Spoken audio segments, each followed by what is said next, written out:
All the Young Dudes, Sirius's Perspective by Rollercoaster Words. Chapter 13, First Year, Lectunula Magna. Tuesday, the 27th of December, 1971. One good thing came out of Walpurga's letter. An idea. During the strange, sleepy days between Christmas and New Year's Day, Sirius attacked the bookshelves in the library with vengeance, sure that he was close to a breakthrough. Previously, he had been focused on eyesight, how to alter the letters that Remus looked at, but he kept hitting dead ends. It was difficult to figure out how to keep the words straight, especially when Sirius couldn't fully understand what exactly Remus saw each time he looked at the page. But he hadn't needed to see a howler to understand what it was saying. Remus refused to accompany him to the library. He acted as though the books would bite him if he even tried to enter. So Sirius lugged armfuls of thick volumes to the common room. They would sit in comfortable silence in front of the fire, Sirius reading, and Remus playing chess against himself with Peter's chess set. He didn't seem to understand any of the rules, but thought it was very entertaining to watch the little pieces march around the board. When Sirius wasn't researching, he and Remus were breaking in the new gobstones from James, or listening to T-Rex, or trying to transfigure Frank Longbottom's slippers. He got very cross with them one evening when he found them covered in slime. Sirius was trying to turn them into snails. He kept as busy as he could, but there were still moments when Sirius's feelings crept up on him, the snarled mess of guilt, shame, and rage stirred up by the visit of his family, concealed into a predator in the back of Sirius's mind, tail flicking, waiting for any opportunity to pounce. He would see the scattered Slytherin students in the Great Hall at meals, and remember Bellatrix's awful smile. Or he would look up, after a moment of intense concentration in the library, déjà vu settling over him, the towering shelves reminding him of his family library at home.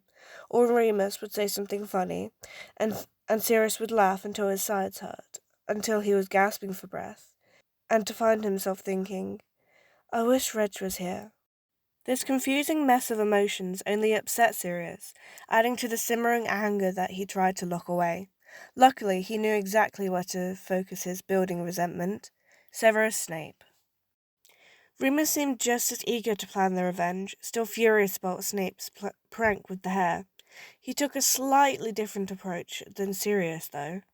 "We should just get James's cloak, follow him till he's alone, then beat the shit out of him." They were sitting in the empty common room, and Remus's voice was close to a growl, and his fingers dug into the leather armrest of the settee. Now, Lupin," Sirius tutted, arms full of library books. "You're thinking like a muggle. If we're going to get him, we're going to get him with magic." "No more books," Remus groaned, mouth twisting like he'd tasted something sour, as Sirius plopped down beside him. "Yes, more books." Sirius flicked open a heavy tome, so big that the cover rested over both their legs. "You'll love them once you get to know them, I promise." He was getting close now to finishing the research and the reading solution. He'd figured out what spells he needed, and he only needed to find a way to cobble them together.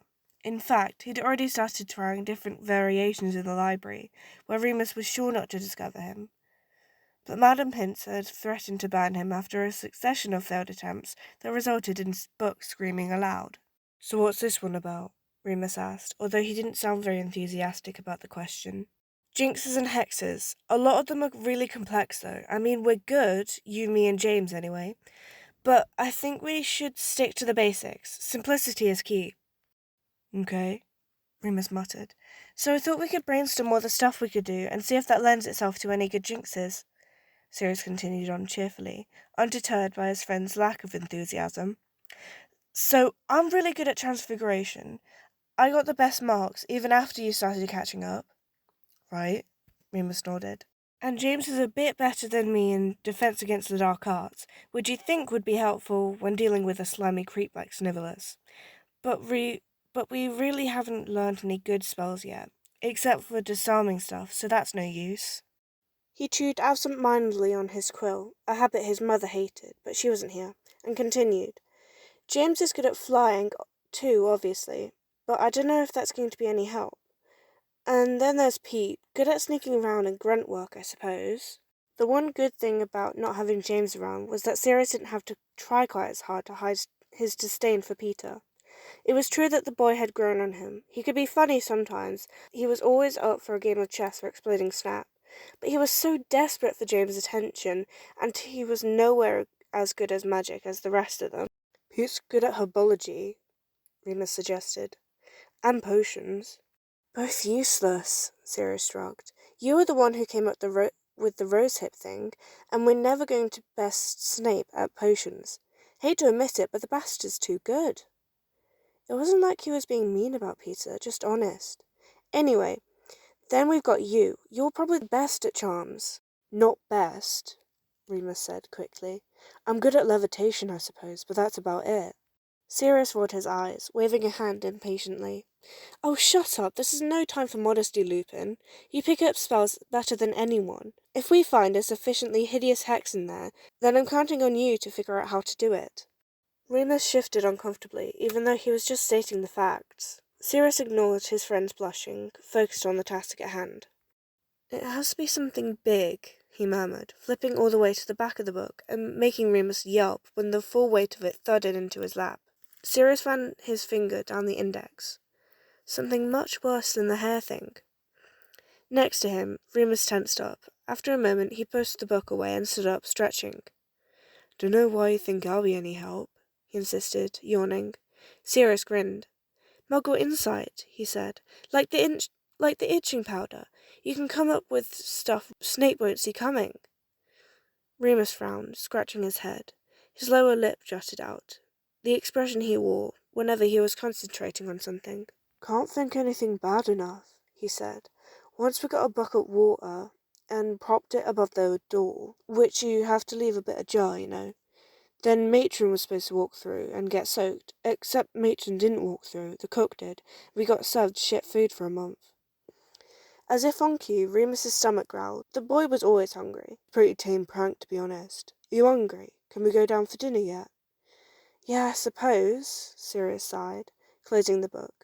Once Remus started thinking about food, there was nothing to get him to concentrate on anything else. We could get a bucket pretty easy, but it seems like there's a lot of room for error. And I don't know if it will really strike fear into his heart the way we want it to. We're marauders. We should be setting certain standards. As they climbed through the portrait hole, Remus chuckled to himself. Yeah, I told you it was rubbish. Shame, 'cause Sniffles could use a good wash. Sirius laughed. A good wash? He froze, struck with inspiration. Oh, you genius! You bloody genius! He reached to grip Remus's shoulder. What? Remus asked, looking back with a mix of shock and annoyance, probably irritated that Sirius was delaying his dinner by 30 seconds. A good wash! That's what we'll do. It's easy, I bet. It'll be in one of those books. Wait here. He darted back through the portrait, knowing exactly which book to get. Wait, so explain it to me again? Remus whispered, using the remainder of his roast potato to mop up his gravy. They were just finishing their plates, speaking in hushed whispers as they hunched over the Gryffindor tables. Sounds complicated. It isn't, Sirius assured him. I reckon it's easy. Weather spells are hard on a grand scale, but it only needs to be the size of this plate. He tapped his fork on the porcelain, emphasizing his point. Would it be like the ceiling? Remus asked, jerking his head towards the charmed rafters as he shoved a potato into his mouth.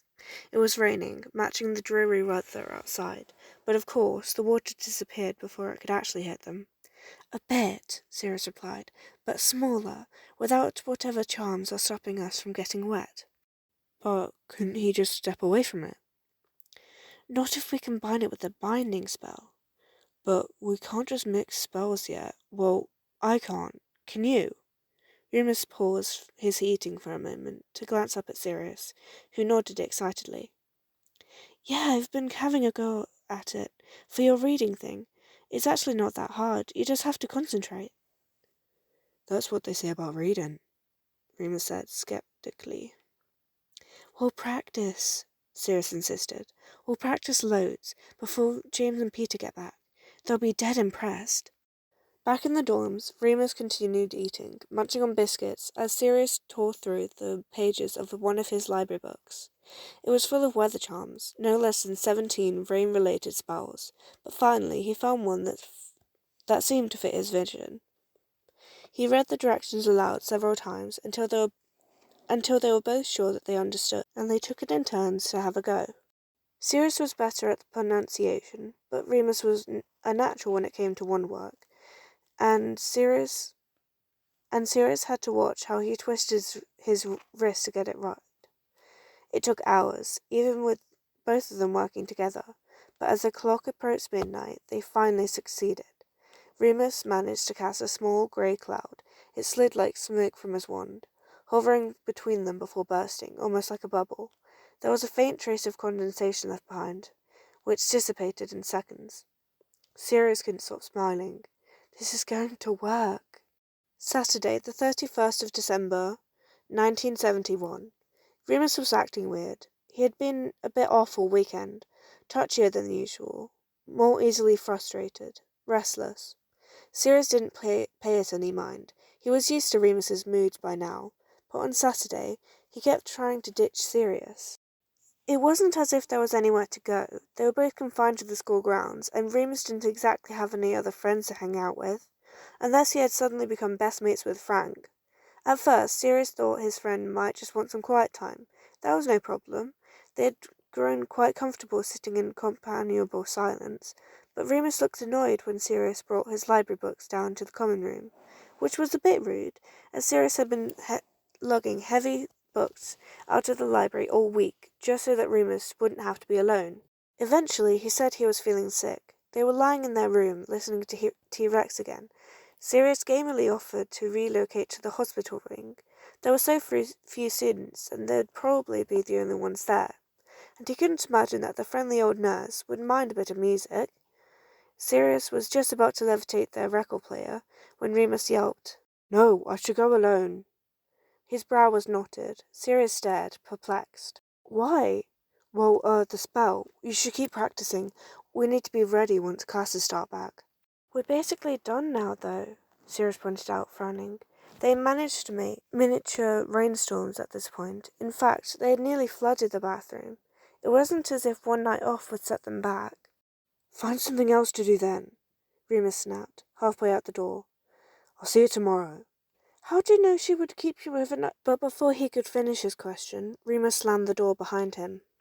Sirius hovered in the middle of the room, stung by his friend's abrupt dismissal. Did Remus just not want to spend time with him? The horrible thought occurred to Sirius that maybe he was acting like Pete, tagging along desperately when he wasn't wanted. There was a sudden wave of embarrassment, which was expelled immediately with anger. He wasn't like Peter. It wasn't as if he was desperate to hang around Remus. He was perfectly fine by himself. In fact, Remus should be the one that was grateful for Sirius letting him hang around. If he hadn't come back to Hogwarts, the other boy would have spent Christmas alone. So who cared if Remus was being a prick? It wasn't like Sirius needed him anyway. Sirius muttered angrily, storming to the library. Since Remus was so eager to be alone, he might as well spend some time there, instead of lugging books back to the common room. But once he arrived, he found himself unable to concentrate. He kept remembering how he and Reg had hidden amongst the bookshelves the morning of the Christmas party when they were trying to avoid Creature. Sirius stormed back to the dorm room, putting T-Rex back on, but that just made him think about Remus, and how much more fun it would be to listen to music with another person. Finally, he gave up and went to the bathroom to practice storm spells. But even that was a wash. He struggled to concentrate and ended up soaking his robes. Finally, he stripped off his wet clothes and changed into his pajamas. It was getting dark, and Remus still wasn't back. Sirius wondered if the nurse really would keep him overnight. But he hadn't looked sick.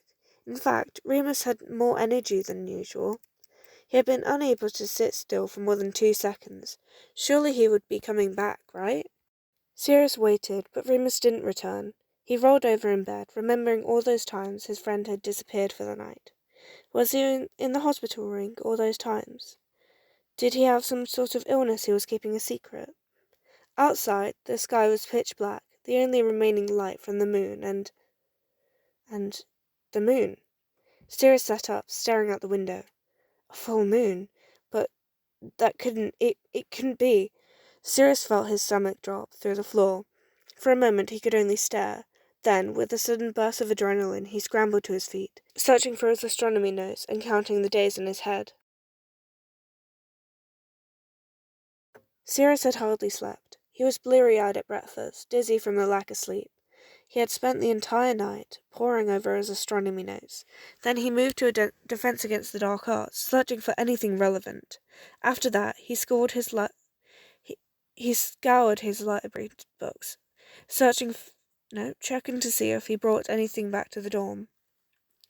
But there was little in his notes or his books to answer his question, so Sirius rushed to eat, hurrying to the library immediately when he was done. Sirius had hardly slept. He was bleary-eyed at breakfast, dizzy from the lack of sleep. He had spent the entire night poring over his astronomy notes. Then he had moved on to the defense against the dark arts, searching for anything relevant. After that, he scoured his library books, checking to see if he'd brought anything useful back to the dorm. But there was very little in his notes or his books to answer his question, so Sirius rushed to eat, hurrying to the library immediately when he was done. He dragged an armful of books over to the corner table and devoured them, scouring the pages. Everything fit. The monthly disappearances, the strange moods, the visiting the hospital wing. But could it really be true? Sirius had thought the reading was a big secret. This was almost unthinkable. Yet the more he researched, the more certain he felt that his hunch was right. Remus Lupin was a werewolf. His heart pounded with the weight of his discovery, and questions swarmed through his mind. How did it happen? And when? Did Dumbledore know? He must. The professors had to know. That must be why Remus went to the hospital wing every month. They had to have some sort of safety measures in place. What was the transformation like? What did it look like? Could Remus remember it? Even as the questions surged, an endless tide, Sirius knew that he wouldn't be able to ask any of them. If his hunch was right, it has to be. Then Remus had a good reason for keeping it a secret. Sirius had always been taught that werewolves were highly dangerous, more beast than man. Obviously, this wasn't true. Not if Remus was any indication. In fact, it never even crossed Sirius's mind that he should be frightened or even worried. But he was sure that there would be an uproar if the news were ever to spread through the school. By afternoon, he was almost completely certain of his conclusion, and he was as certain that he could never, ever tell Remus that he had figured it out. Still, the curiosity ate at him, and he realized how badly he wanted to see his friend. Luckily, Sirius knew exactly where to find him. To be continued.